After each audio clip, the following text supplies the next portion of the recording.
Welcome to our next application that we're going to build, and well, to the intro of the application that we're going to build, which is going to be this little quiz app.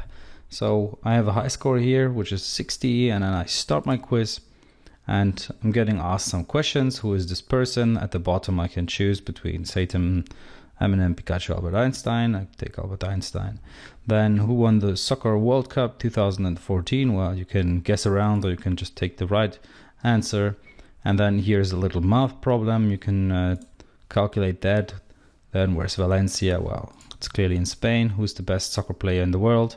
Well, here we still have to do some correcting. We'll do that in the application or in the tutorial. So who is it? It's Messi. And then who won the Soccer World Cup 2002? Well, that's a bit more tricky. And that was Brazil. And then we have a game over. So we can go back and then we can see our high score. And so yeah, you can extend that later on. You can extend it by many more questions, and also the order of the questions can be random. But for now, we're just going to start with that in the next video, where we're going to set up the layout of our application. And then in the videos after, following, we will create all the functionality that we need in order to have this quiz. So see you in the next video.